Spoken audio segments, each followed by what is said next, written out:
Example हो जाएंगे। जो टॉपिक हमने कर लिए उसके बेस पे फर्स्ट 30 तक एग्जाम्पल आप कर सकते हो। टोटल 42 तक न्यूमेरिकल पार्ट है। ये आज का और कल का लेक्चर लगने के बाद आपको है ना, तो वो उसमें से करना स्टार्ट कर दो। एक दो चीज़ें नोट कर लो जो आपको डाउट आ रहे हैं। कि बच्चा पूछ रहा था, एक तो अर्ग वर्ड दिया हुआ है यूनिट्स में, है ना। अर्ग लिख लो, जैसे मीटर में सेंटीमीटर हो गया ना, वैसे जूल में अर्ग होते हैं। तो ये यूनिट लिख लो, 1 जूल इज इक्वल टू 10⁷ अर्ग। जो एनर्जी जूल्स में लेते हैं ना, उसे अगर अर्ग में लेना है तो 10⁷ से मल्टीप्लाई कर दो।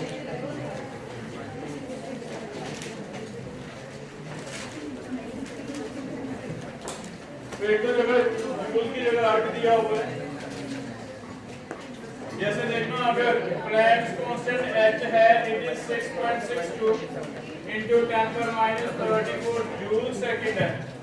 अगर यहाँ का अर्ग लिखा मिलेगा ना, तो ये क्या लिखा मिलेगा, 6.62 into 10⁻34 into 10⁷, फिर ये अर्ग बन जाएगा। तो हो सकता है कहीं बुक में अर्ग वर्ड लिखा हो। आपको कोई ऐसा जरूरी नहीं कि आपने बुक में से नकल करके करना है। अपना जूल्स वाला कर दो आंसर, लास्ट पे मिला के देख लेना भी क्या 10⁷ से मल्टीप्लाई करके सेम आंसर बनता है जो बुक का है। तो एग्जाम्पल करने का मतलब रीड करना नहीं कहा आपको। एग्जाम्पल करने का मतलब करके देखो हाथ से, कुछ नहीं समझ आता तो वहाँ लिखा हुआ वहाँ से देखो, ठीक है। तो एक तो ये लिख लो। 1 मिनट होगा बेटा, calories 1 calorie is equal to, वैसे तो 4.18 जूल होता है, हम अप्रॉक्स केमिस्ट्री में 4.2 ले लेंगे। इससे हमारे आंसर पे बहुत ज़्यादा फर्क नहीं पड़ेगा। तो फिर से एनर्जी हमने निकालनी है, E is equal to NH nu या C लैम्डा। हो सकता है एनर्जी आंसर आपका नाम मैच हो, कैलोरीज में लिखा हो। हम निकाल रहे हैं जूल में, कैलोरी में लिखा हो, तो कितने से डिवाइड करके देख लो, 4.18 से। अगर 4.18 से डिवाइड करके आपका आंसर मैच हो गया, इट मीन सही है ना। तो कैलोरी और जूल्स का ये रिलेशन है। जैसे 1 मीटर में कितने सेंटीमीटर होते हैं, 100। तो कंपेयर करने के लिए ऐसे कंपेयर कर सकते हो। सेंटीमीटर के मीटर बनाने के लिए डिवाइड करते हैं 100 से, ऐसे करते हैं। सेंटीमीटर के मीटर बनाने के लिए डिवाइड करते हैं 100 से। वैसे लिख के देख लिया करो, ये कैलोरी जूल है। जूल के कैलोरी कैसे बनेंगे, डिवाइड करके 4.2। अर्ग है, अर्ग के जूल कैसे बनेंगे, डिवाइड करके 10⁷ से। डिवाइड करना या मल्टीप्लाई, एक बार इससे रिलेट कर लिया करो। अभी इसे क्या करता मैं, सेंटीमीटर मीटर वाले को, है ना, वैसे आप उसे करो, ठीक है। तो फर्स्ट 30 एग्जांपल तक करके देखो। नेक्स्ट वीक इसके एग्जांपल्स डेली 10-15 बुक लेके आना क्लास में, है ना। एक टॉपिक और रह गया मेरा, जैसे आपको बताया था न्यूमेरिकल वाला, फिर हम उसमें से एग्जांपल स्टार्ट करें। तो आप घर पे एक बार स्टार्ट कर लो, ठीक है, हो जाएगा बेटा। और कोई डाउट आया हो यहाँ तक पढ़ते हुए? यही तो डाउट आए, आगे बढ़ रहे हैं। कल हमने डी ब्रॉगली हाइपोथेसिस पढ़ा है, उसे कंटिन्यू कर रहे हैं।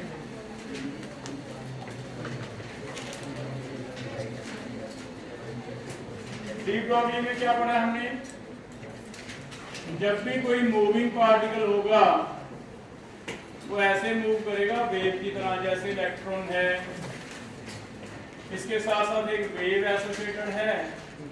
अगर आप इसकी दो क्रेस्ट के बीच में दूरी देख लो तो इसे क्या कहते हैं, वेवलेंथ। और ये वेवलेंथ का एक फॉर्मूला इसने दिया हमें, lambda is equal to h/m।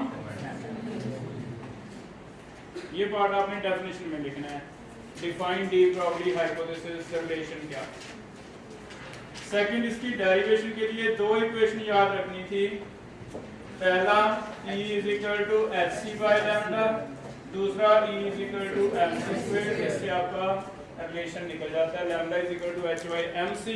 हमने सिमिलर करके लिख लिया, अभी चलो mc है तो क्या लिख लेते हैं, mv, है ना। तीसरी चीज है सिग्निफिकेंस भी बता दी थी आपको। ये सिग्निफिकेंस डेली लाइफ में तो है नहीं है, सिर्फ माइक्रोस्कोपिक एलिमेंट्स में है। No significance in daily life, क्योंकि डेली लाइफ में तो हम कार देखते हैं या क्रिकेट बॉल देखते हैं या हम कोई पर्सन चल रहा देखते हैं, तो उनमें वेवलेंथ का कोई मीनिंग नहीं रह जाता, क्योंकि वो वेवलेंथ बहुत ही कम आती है, 10 पावर -35 -40 ऐसे, उसका कोई मीनिंग नहीं है ना। इसलिए डेली लाइफ में तो कोई ज़्यादा फ़ायदा है नहीं, लेकिन इलेक्ट्रॉन प्रोटॉन के लिए इसका बहुत है। यहाँ तक कर लिया था, आगे करिए। नेक्स्ट टॉपिक देखो। नेक्स्ट इसमें कर रहे हैं, पहले डिफरेंसेस कर रहे हैं, differences between EM waves and matter waves.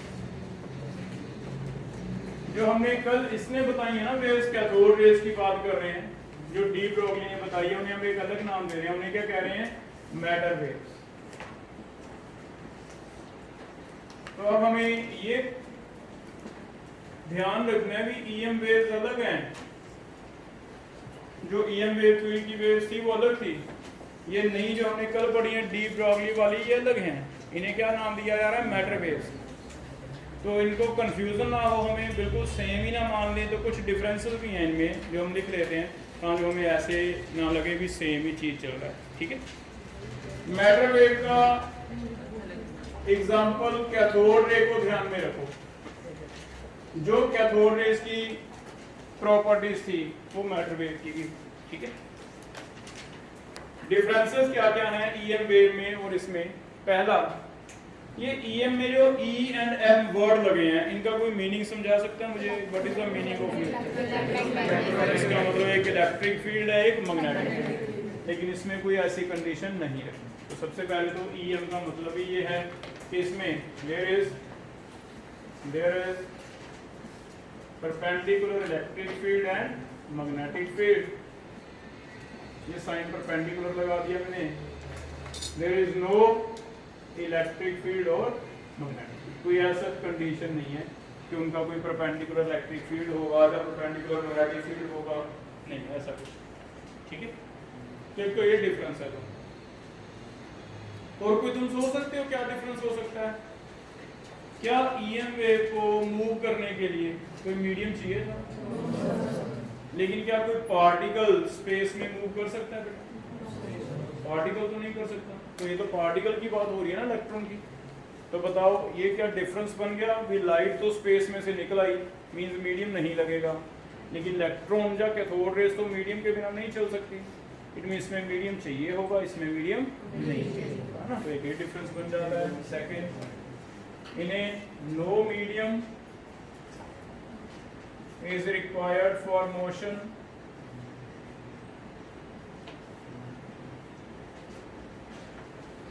नहीं चाहिए कोई भी, लेकिन नहीं चाहिए होगा, मीडियम इज रिक्वायर्ड। मीन जो डी ब्रोगली का कॉन्सेप्ट है मैटर वेव्स वाला, उस स्पेस में एप्लीकेबल नहीं है। वो यहाँ एयर में, धरती पे जो चीजें हो रही हैं यहाँ तो एप्लीकेबल है स्पेस में। तीसरा, क्या सारी EM वेव की वेलोसिटी कांस्टेंट? तो वेलोसिटी कांस्टेंट है, velocity is constant, that is कितनी है, 3 × 10⁸। लेकिन ये वेलोसिटी क्या है, डिफरेंट है, different for different matter waves।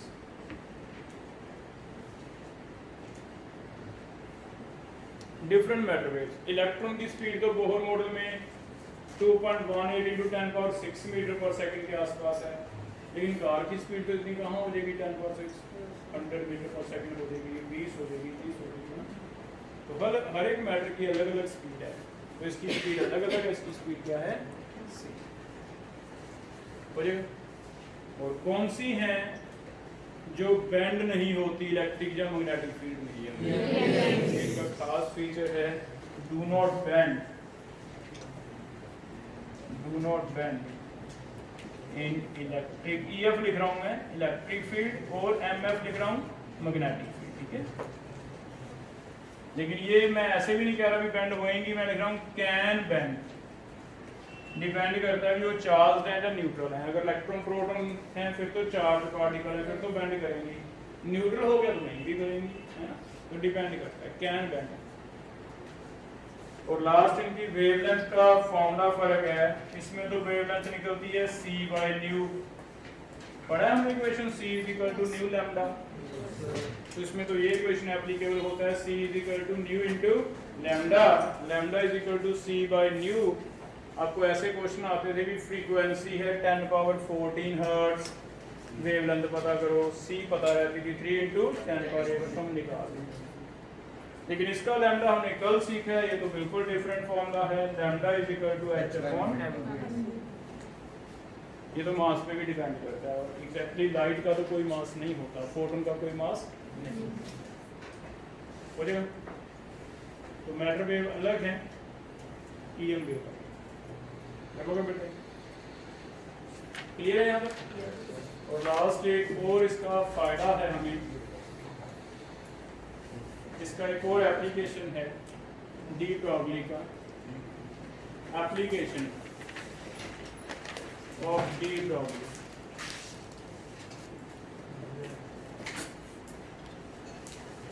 De Broglie ने एक चीज बोहर को भी मना लिया, अभी बोहर को उसने मनवाया कि मैं सही कह रहा हूँ इलेक्ट्रॉन वेव है। बोहर को भी इसकी बात माननी पड़ी। कैसे मनाया होगा सोचते हैं। देखो डी ब्रॉगली ने बोहर को मजबूर कर दिया कि तू मेरी बात मान कि इलेक्ट्रॉन वेव है। कैसे? बोहर ने एक फॉर्मूला दिया था एंगुलर मोमेंटम का। एक पॉइंट याद है बोहर मॉडल का, एंगुलर मोमेंटम इज क्वांटाइज्ड। बताओ इसका क्या मीनिंग है? फिक्स्ड वैल्यूज कितनी? mh/2, that is fixed values हैं। क्या फॉर्मूला रहता है? mvr।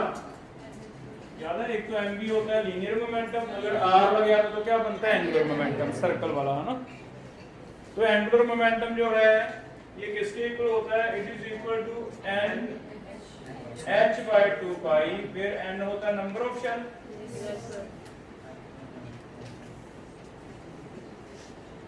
इट मीन या तो पहला शेल है तो 1h/2 पाई होएगा। के शेल बताओ एल शेल में कितना होगा? 2h/2 पे आपको बताया था कि h/2 पाई ही पूछा जाता है, आज तक कभी इसकी वैल्यू नहीं पूछी गई आपको। 2h/2 पाई एल के लिए, m शेल 3h/2 पाई, ऐसे चलता जाएगा। ये जो फॉर्मूला है बोहर ने निकाला था एक्सपेरिमेंटल। हमने इससे पूछा भी बता ये आया कहां से, इसका प्रूफ क्या है? इसके पास कोई प्रूफ है नहीं। इसका प्रूफ किसने दिया? ये कहता डी ब्रॉगली कहता मैं ये प्रूफ दे सकता हूं अगर तू ये मानता भी इलेक्ट्रॉन वेव है। कैसे प्रूफ दिया? ये कहता मान लो तुम्हारा इलेक्ट्रॉन वेव है तो किसी भी शेल में घूम रहा है, पहले या दूसरे में, तो वेव की फॉर्म में घूमेगा ना, ऐसे वेव की फॉर्म। ठीक है। अगर इलेक्ट्रॉन वेव है तो न्यूक्लियस के अराउंड घूमने में थोड़ी ना फर्क पड़ेगा, घूमेगा तो शेल में ही। लेकिन हाँ शेल में इलेक्ट्रॉन की ऐसे वेवी मोशन होगी, क्रेस्ट बनेगी, ट्रफ बनेगी, कभी ऊपर कभी नीचे, ऐसे घूमेगा, है ना। अगर ऐसा है तो ये कहता देखो अगर मैं इसे सर्कल, तुम्हारा कोई शेल है ये सर्कुलर है, मान लो इसे यहाँ से काट के सीधा कर दूं तो कोई मुझे सर्कल की लेंथ बता सकता है कितनी होती है? Perimeter 2πr। समझते हो? पूरा सर्कल का जो लेंथ है वो कितना है? 2πr। अगर मैं इसे काट के ऐसे सीधा कर दूं तो यहाँ से लेके यहाँ तक कितना हो गया? ए से लेके पूरा घूम के फिर से यहीं पे आ गए, 2πr हो गया। इतनी ये लेंथ कितनी होगी? यहाँ से लेके यहाँ तक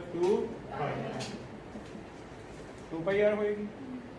वो कहता है 2πr में अगर वेव्स आएंगी तो मुझे पता कि ये टोटल एक वेव की लेंथ होती है लैम्डा। तो इसमें या तो वेव 2 आएंगी या 3 आएंगी या 4 आएंगी, क्योंकि number of waves whole number ही आ सकती हैं, क्योंकि एक अगर लैम्डा है यहाँ से लेके यहाँ तक एक लैम्डा है,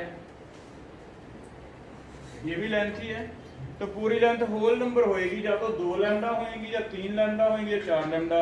1.5 लैम्डा नहीं हो सकती, 1.75 नहीं हो सकती।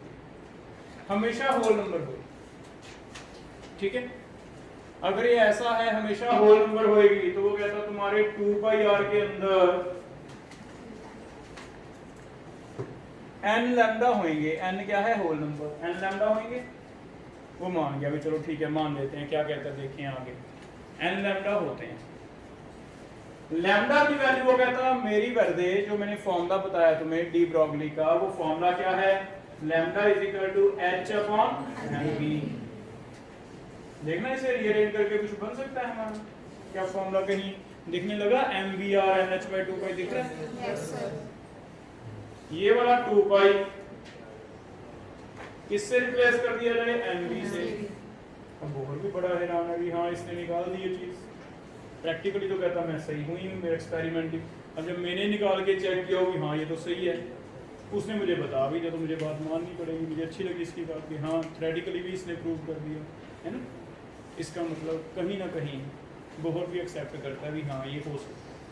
1924 के बाद ये चीज़ स्टार्ट हुई है बेटा कि हमने इलेक्ट्रॉन को, प्रोटॉन को, फिजिक्स एक्चुअली दो पार्ट में डिवाइड हो जाती है। एक होती है क्लासिकल फिजिक्स। क्लासिकल मीन जो दिखता है तब मानते हैं, नहीं दिखता नहीं मानते। 1924 के बाद ऐसे हाइपोथेटिकल फिजिक्स स्टार्ट हो गई। साइंटिस्ट इस बारे में सोचना लग गए भी दिखे ना दिखे लेकिन एग्जिस्ट तो करती है चीज़। तब ये चीज़ें ऐसी स्टार्ट होगी भी हाँ electron can be wave, wave can be particle. उस फिजिक्स का एक नाम ही अलग दिया है, उसे कहते हैं क्वांटम फिजिक्स। तो जितना भी वर्ड क्वांटम वाला आ रहा है, प्लैंक्स क्वांटम, क्वांटाइज, ये सारी चीज़ें कौन सी फिजिक्स बताती है? Quantum physics. और ये हाइपोथेटिकल ज़्यादा है, इसमें सोचते ज़्यादा हैं, दिखे जाए ना दिखे लेकिन चीज़ होती है ना। काफ़ी एडवांस वाली है। इसी के बेस पे हम नाम देंगे अपने मॉडल को क्वांटम मैकेनिकल मॉडल। तो पढ़ा रहे हैं केमिस्ट्री में है, सारे फिजिसिस्ट हैं ये सारे जितने भी साइंटिस्ट हैं, फिजिक्स वालों ने की हुई है डिस्कस। ठीक है, हो जाएगा बेटा। तो लिख लो, हमें इसका क्वेश्चन ऐसे आ जाएगा कि डी ब्रॉगली ने क्या बोहर का एंगुलर मोमेंटम निकाल के दिया था? हम कहेंगे हाँ दे दिया था, उसने प्रूव किया था भी एनवीआर क्या है? NH/। हो जाएगा। पूछो कोई डाउट है इसमें? एक को काट लिया, 2πr समझ आ गई। 2πr में कितनी वेव्स हैं? n lambda. ऐसे क्लियर है? एक क्वेश्चन लिख लो। क्वेश्चन में इसमें से ऐसे आ जाता है, how many waves are there associated with electron in M shell of Bohr's model। Bohr's model M shell कौन सा होगा बेटा? तो आंसर कुछ ऐसे लिए हुए हैं 1 2 3 या 4। अब ये कैसे पता चलेगा हमें कितनी वेव्स हैं? ये कैसे पता चला? तो तुम देखो ना कि n तो सेम ही रहा ना, फॉर्मूले में n तो चेंज नहीं हुआ, बस वो n मानने की बात है। डी ब्रॉगली तो कह रहा है कि n है नंबर ऑफ वेव्स एक जो पेरीमीटर में है। बोहर n क्या मान रहा है? Number of shell. तो n दो चीजें तो है नहीं, n तो एक ही चीज है। इसका मतलब जितने नंबर ऑफ शेल हैं उतनी ही क्या है? Number of waves. ये बात समझ आ गई? तो एक इससे इनडायरेक्ट चीज ये निकलाई कि कभी ऐसा क्वेश्चन आ जाए तो हम ऐसे मानेंगे कि दोनों एग्री कर गए थे वेव्स नेचर पे, नंबर ऑफ वेव्स किसके इक्वल हैं? नंबर ऑफ, है ना। तो एक मल्टीपल का क्वेश्चन ऐसे बन जाएगा। तो कौन बताएगा? एम शेल कितनी वेव्स हैं? ऑब्वियसली जैसे शेल बड़ा होगा ना, पहला शेल छोटा है, पहला शेल छोटा है उसमें एक ही वेवलेंथ सफिशिएंट थी। दूसरा शेल बड़ा हो गया क्योंकि चक्कर बड़ा हो गया सर्कल, तो उसमें फिर कितनी वेवलेंथ आएंगी? 2 आ गई होंगी। क्या लगता है तीसरे शेल का साइज और बड़ा होगा? और बड़ा सर्कल है, और बड़ा सर्कल है तो उसमें नंबर ऑफ वेव्स ज्यादा आ जाएंगी क्योंकि वेव की लेंथ तो उतनी रह रही है ना, इलेक्ट्रॉन तो सेम ही घूमे जा रहे हैं। इसका मतलब एक वेवलेंथ पहले शेल में सफिशिएंट है, दूसरे में 2, तीसरे में 3, चौथे में 4। ठीक है, ये भी क्वेश्चन हो जाएगा बेटा। क्लियर है? अब ये इसके थ्योरी के पॉइंट देख लो पहले। अगर क्वेश्चन में आपसे पूछता हूँ डिफाइन डी ब्रॉगली हाइपोथेसिस, तो माइंड में आता है तुम्हें बताना है कि ये तो ये कह रहा है कि अगर कोई मूविंग पार्टिकल है तो उसके साथ डेफिनेटली वेव भी जुड़ी होगी उसकी वेवलेंथ होएगी h/m। पहला क्वेश्चन। सेकंड, ड्राइव कैसे किया?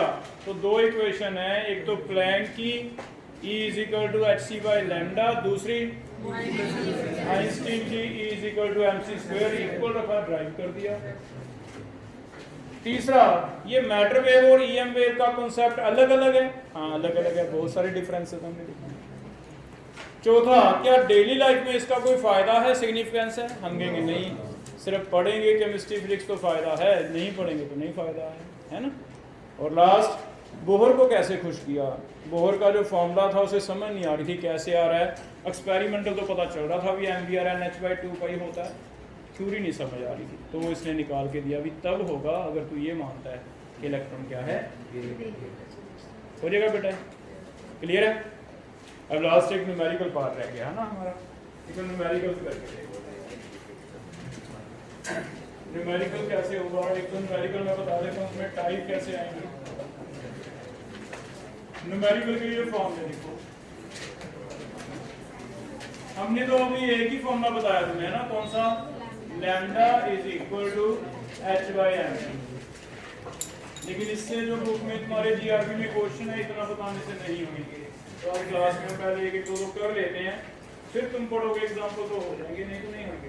ठीक है, इसमें कुछ चेंजेस किए हैं हमने।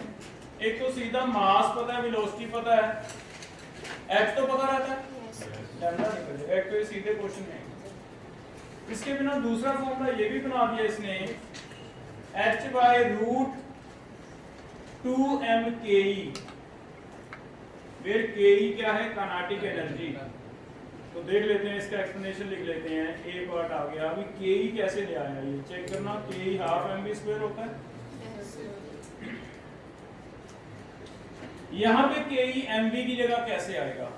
इट मींस मुझे किसी तरह ये फॉर्मूले में mv की वैल्यू निकाल के यहाँ पर देनी चाहिए।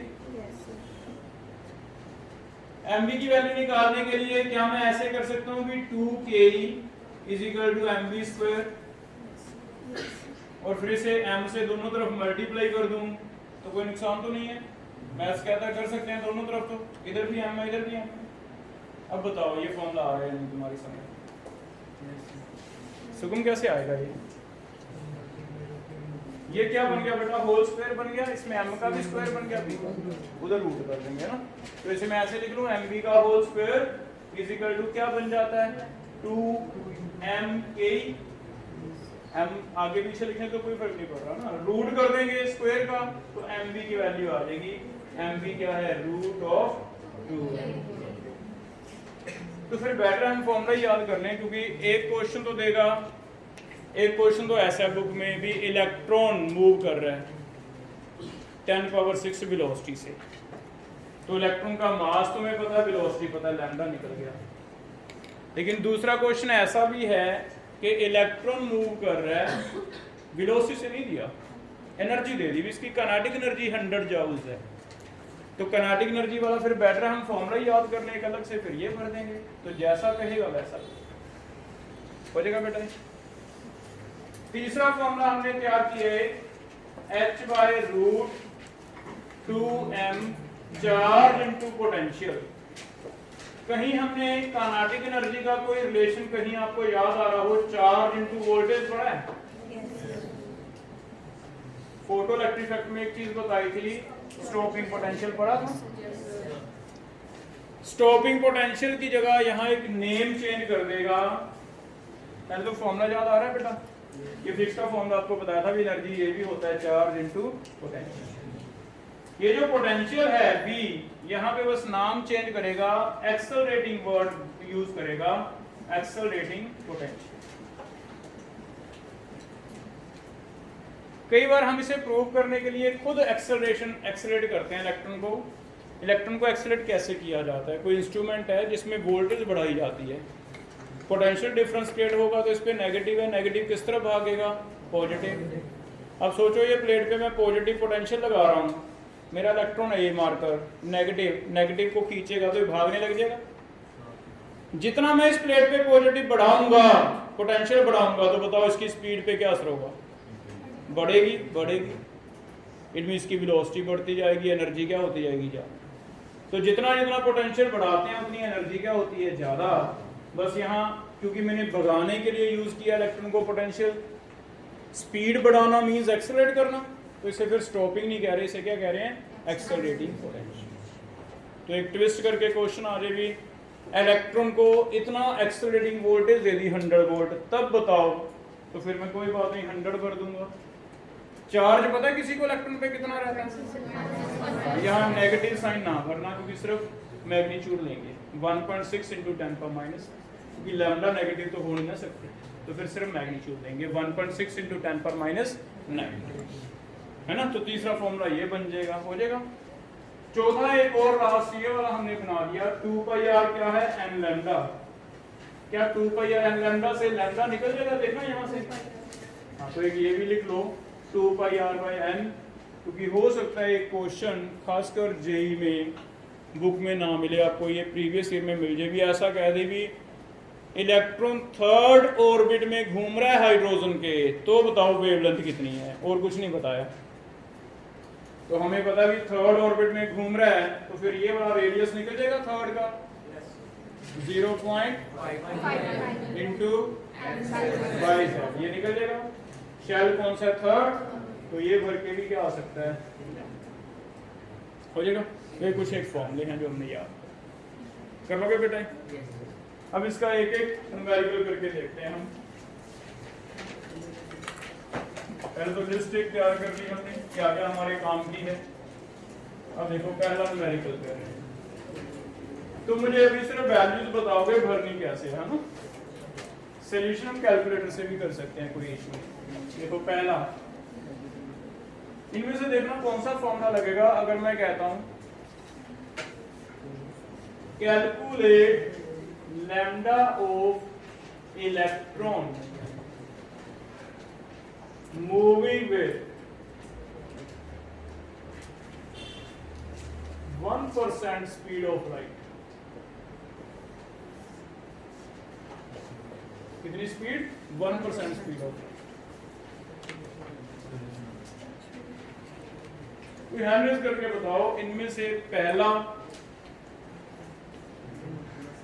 दूसरा, थर्ड या फोर्थ कौन सा लग रहा है आपको सूटेबल? फर्स्ट लग जाएगा, ठीक है। फर्स्ट फॉर्मूला हम उठा लें इसमें से, तो सॉल्यूशन लिख रहा हूँ। सॉल्यूशन हमें पता चल गया कि ये फॉर्मूला लगेगा, लैम्डा इज इक्वल टू क्या है, ये लग गया। अब मुझे कोई वैल्यू बताओ, h तो चलो सबको पता है, कुछ अगर बताएगा मास ऑफ इलेक्ट्रॉन कितना था, किलोग्राम वाला। कल भी पूछे थे क्वेश्चन, फिर भी नहीं पढ़ते जाके तो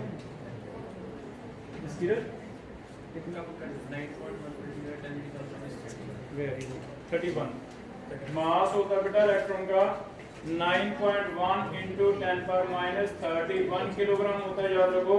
28 वाला ग्राम होता है, हमें यहाँ एस से यूनिट लगेगा क्या, किलोग्राम, ठीक है। कर लोगे बेटा, आप इसे अप्रोक्स ले लेना कितना, 9 × 10⁻30, हम इसे अप्रोक्स ले लेंगे, हो जाएगा। वेलोसिटी रिदम 3 × 10⁻6, ये कैसे आई बेटा, 1/100, पर 1% का मतलब समझ लो 1 है ना। कर लोगे अभी, हो जाएगा। ये कितनी आ गई, 3 × 10⁻6, छोड़ दो यहाँ पे, बाकी कर लोगे आप। यहाँ h कितनी भरोगे, 6.62 × 10⁻34, मास भरेंगे 9 × 10⁻31 इंटू ये भरेंगे 3 × 10⁻6, यही छोड़ दें, इतना ही पूछेगा, इससे ज़्यादा पूछता नहीं। क्या लगता है, आएंगे क्वेश्चन तो भाई करने पड़ेंगे तुम्हें क्वेश्चन। ये 10 की पावर सॉल्व कर दो, 10 की पावर 34 तो माइनस के हैं ऊपर, नीचे वाले चेंज होंगी। अगर ये -31 है तो +31, ये 6 प्लस है तो माइनस, माइनस वाले तो हो गए बेटा 31 और 6 40 के, प्लस के हो गए 31, तो 10 की पावर 9 लिख दो माइनस का हो जाएगा। तो बड़ी पेशेंस से करना कैलकुलेशन। 10 पर -9 तो अलग आ गया, हो सकता है आपके 4 चॉइसेस में से आपका 10 पावर से मैच हो जाए, लेकिन चेक करते हैं पहले। नीचे क्या बचा, ऊपर बचा 6.62, नीचे बचा 27, ठीक है हो जाएगा। अब वैसे तो 6.62 को 27 पे डिवाइड करना मुश्किल है, हम क्या करते हैं पॉइंट काट देते हैं, 100 लगा दें। ये 10 की पावर कितना बन गया 11। अब तुम्हें इजी लगेगा अगर 662 को तुम्हें कह दे भी 27 पे डिवाइड कर दो, कर लोगे? तो ये बता दो मुझे 2 पॉइंट समथिंग सर 2.4 है 2.4 2 पॉइंट समथिंग आ जाएगा बेटा, इसे आप कर लोगे छोड़ 2 पे क्या 54 212 कितने पे गया 4 पे 24 कर लोगे? तो ये कितना आ गया 24 पॉइंट। आगे देना कितने पे जाएगा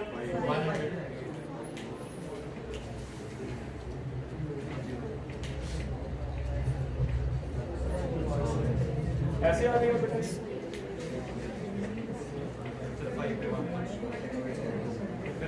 5 पे 24.5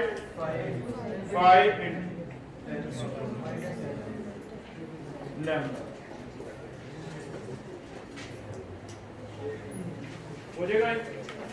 कुछ क्वेश्चन तो आपको जीआरबी में ऐसे मिलेंगे, एग्जांपल 30 के बाद वाले जो आपने नहीं बोले थे अभी कोई बच्चा नहीं। देखो करना नहीं करना तुम्हारी खुद की सोच है, खुद की इच्छा है, करो नहीं करो, है ना।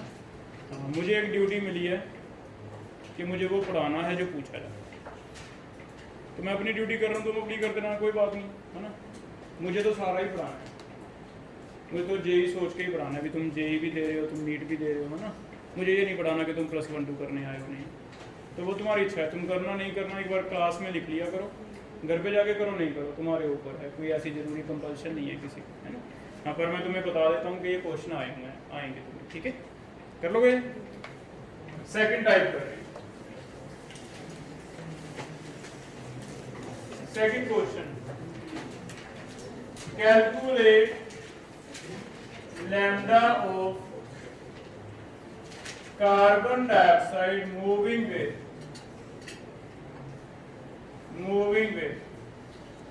10⁶ मीटर पर सेकंड।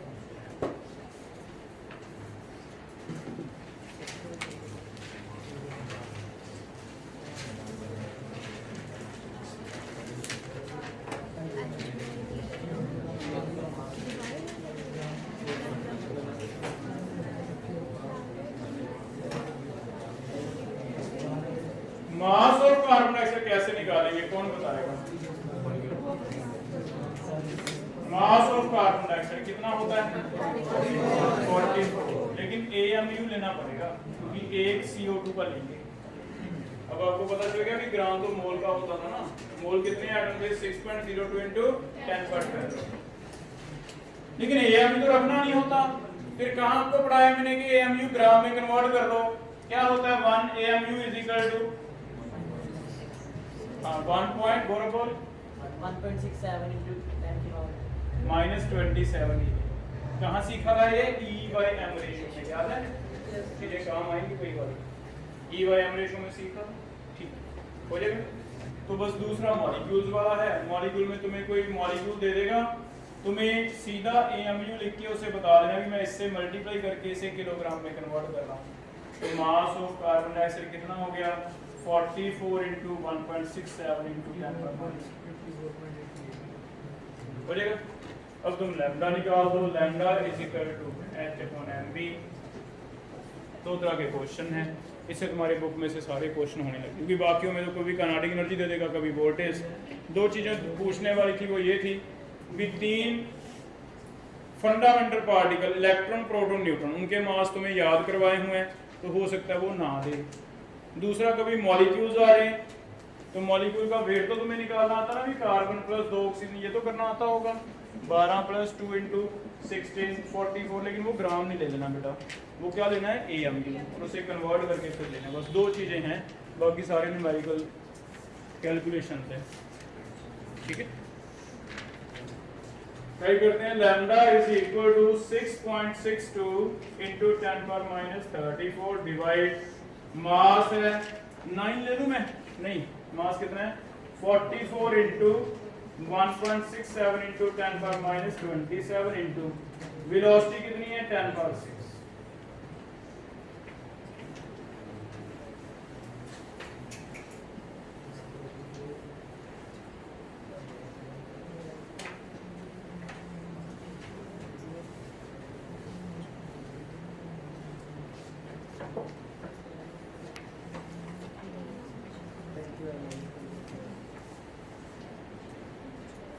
पहले 10 की पावर सॉल्व करते हैं, मैं सर्कल बनाऊंगा। 10 की पावर -34, ये 27 ऊपर जाके प्लस का 6 माइनस का कितना रह गया बेटा, माइनस का 13 रह गया। पहले 10 की पावर चेक करो कितना आ गया, पॉइंट के साथ पॉइंट कट जाएगा ये डेसिमल, तो ये रह गया बेटा 662 ऊपर रह गया, नीचे रह गया 44 इंटू 167। इसे थोड़ा अप्रॉक्स करके तुम करके देख लो कितना बना।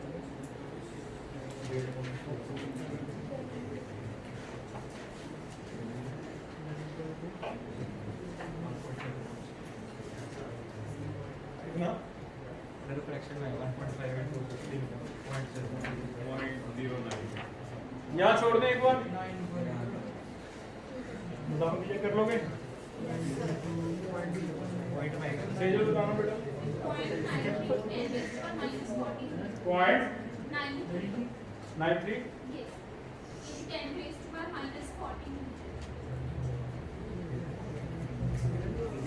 चेक करोगे। हम इसे एक जीरो और लगा देंगे, एक जीरो और लगा के डिवाइड कर लेना, कितना आ जाएगा पॉइंट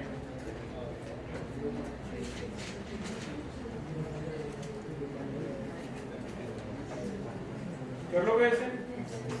मेन हमारे लिए इजी होता है, चॉइसेस से पता चल जाएगा भी 10 के बार -14 के आसपास 1 के आसपास आना चाहिए, है ना, तो जो भी ABCD चॉइसेस होंगी उससे आपको पता कर लोगे। तो बस दो तरह के क्वेश्चन हैं, एक में मास हिडन है, एक में मास आपको AM क्लियर है, हो जाएगा अभी। लास्ट एक और क्वेश्चन करके देखो, देखो find out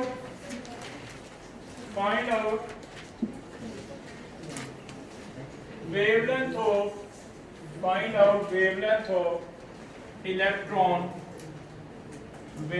of electron accelerated with 100 volt, accelerating voltage कितनी है,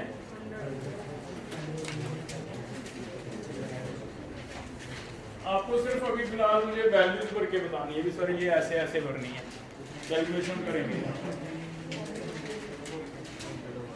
देखना ये वोल्टेज वाला फॉर्मूला क्या लगेगा, H/√2m, ठीक है। H की वैल्यू 6.62 इंटू 10⁻34 डिवाइड √2, m की वैल्यू 9 ले लूं मैं, 9.1 को 9 ले लिया था हमने, इंटू 10 पर बोलना इलेक्ट्रॉन का मास कितना है, इंटू चार्ज इंटू पोटेंशियल है ना, चार्ज इंटू पोटेंशियल है, चार्ज कितना है 1.6 इंटू 10⁻⁹, पोटेंशियल कितना है, ठीक है। ये पॉइंट भी काट दो।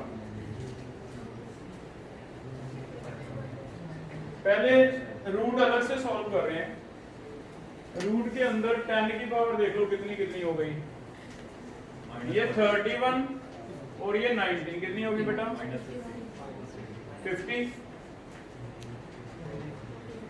ये 0 यहाँ काट दो, 10 बाकी क्या रह गया, 2 रह गया, ठीक है, एक 9 रह गया, एक 16 रह गया, एक 10 रह गया, क्लियर है। 10 की पावर 50 रूट कितना होगा 25 1/2 होता है, पावर का रूट कितना होता है 1/2, 25 आ गई। इनमें से चेक करना क्या 9 का रूट में 3 बाहर निकाल, 16 का 4 बाहर निकाल, 20 का अप्रोक्सीमेट ले लो, कितना रूट होगा 20 का, 4 × 4 16, 5 × 5 25, 4 और 5 के बीच में 4.5 लेते हैं, तो इसका कितना लेते हैं 4. बचेगा, इसे सॉल्व कर लो, आंसर यूनिट बता दो पीछे कितना लिखेंगे मीटर्स, क्या होगा 5.4 जितना भी आ जाएगा कर लेगा ना इसे सॉल्व, 12 × ये तो कर लोगे मल्टीप्लाई इतना इसे करके हो जाएंगे सारे। तो 3-4 तरह के क्वेश्चन हैं ऐसे, ठीक है। ये तो मैंने किए थे, अब जब तुमने किए थे अब तुम करोगे, अब देखो अब तुम करो, न्यूमेरिकल दे रहा हूं, पहला ट्राई करो। पहला क्वेश्चन देखो इसका डी प्रॉपर्टी का, which one of following is having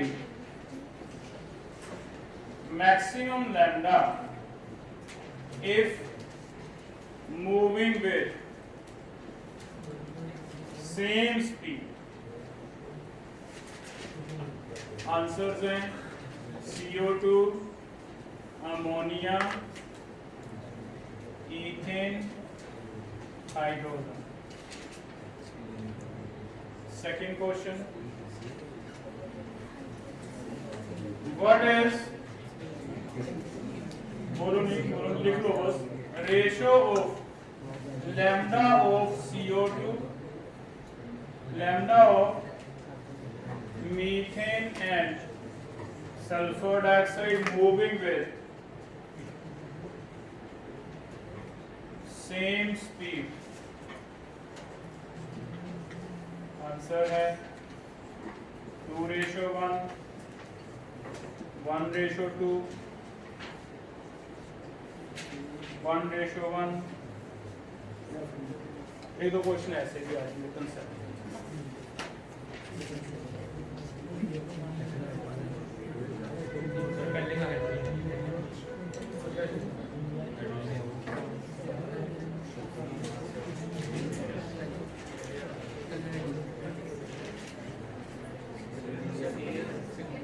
पहले का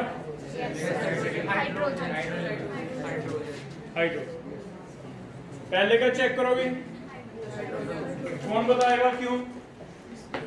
lambda inversely proportional to mass, अगर सेम वेलोसिटी है जिसका मास कम उसका लैम्डा ज्यादा।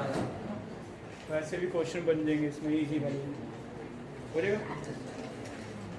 सेकंड में रेशियो ले लो, लैम्डा मीथेन, ये तो हो गया H/, मीथेन का मास 16 ले लें into V, lambda SO2, H/SO2 का मास निकालो, सल्फर का 32 होता है, लिख लो सल्फर का सिंबल ये है।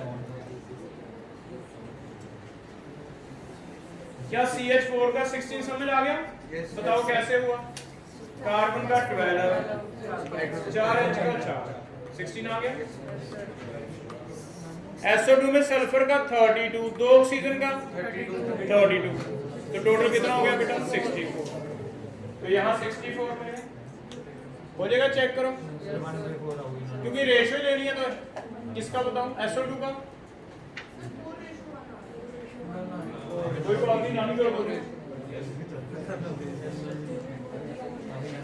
4:1 आ रहा है, रन कर देते हैं, ये कट गया 64/16 है, 4:1 आ रहा है,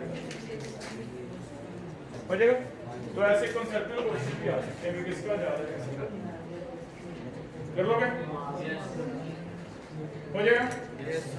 अब न्यूमेरिकल आ जाए, फिर लास्ट एक न्यूमेरिकल करेंगे बस। Alpha particle moving with 10⁻⁶ metre पर सेकेंड, कैलकुलेट लैम्डा। ये कैसे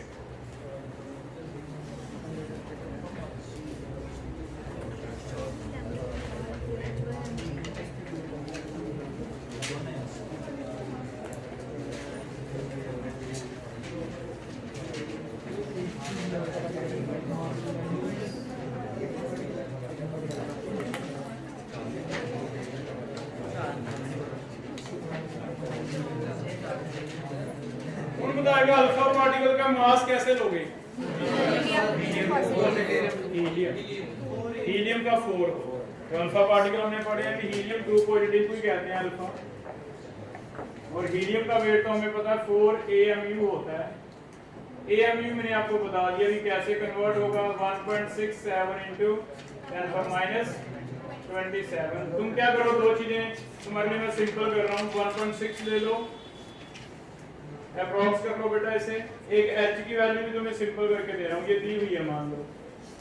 आप इसे ले भी सकते हो ऐसे, 6.6 भी ले सकते हो, है ना। मैथमेटिकली क्या ऐसे होता है कि 5 से छोटा है तो हम छोड़ देते हैं, तो कुछ ऐसे है ना। तो थोड़ा सा चेंज कर लो, अब तुम्हारी कैलकुलेशन थोड़ी इजी हो जाएगी।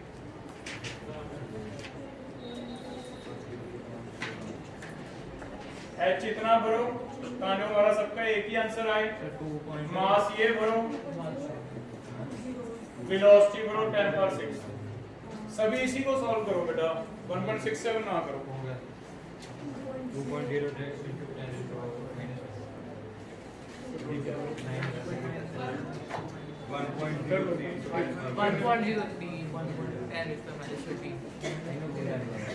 कर लो बेटा, तभी क्या आराम से हमने तेरा आंसर बताना। 1.03 into minus 30 minus आ रहा है 30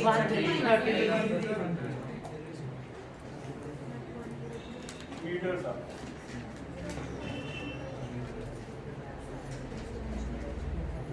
टेन की पावर सॉल्व करें, पहले तो 10 की पावर 34, 27 and 6, 10 की पावर -34, 27 ऊपर जाके प्लस का, 6 ऊपर जाके ये कितना आ गया बेटा? -30। ये तो सही हो गया 10।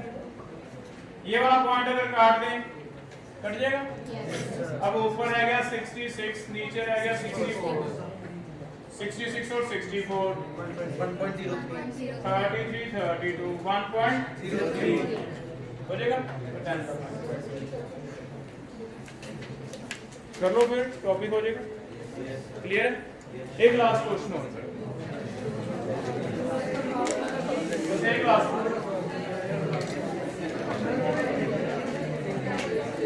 ये आया हुआ जेई का इसी बार आया जनवरी में ही आया हुआ जेई का क्वेश्चन है, ट्राई करो। Find out lambda of electron in third shell of hydrogen if radius of first shell is x और आंसर दिए हुए हैं 2πx 4πx 6πx 8πx।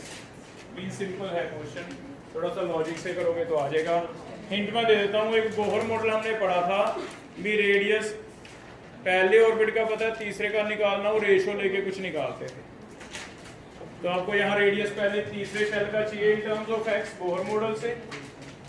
Formula क्या लगा दे इसमें, बोहर मॉडल वाला 2πr/n, तो आपको अलग से बता दिया कि बोहर मॉडल वाला क्या है 2πr/n, है ना।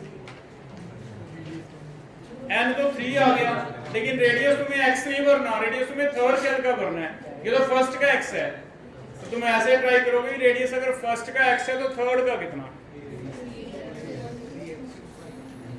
अब ये तुम देखो भी 3x और 9x, n स्क्वायर हो रहा है, n स्क्वायर होता ना। यस, किसका है c।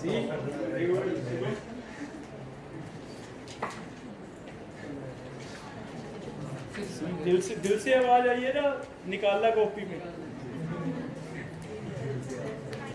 दिल की, एक बार दिल की बात भी सुन लेते हैं ना बच्चे। दिल से आई आवाज और लगाओ सी।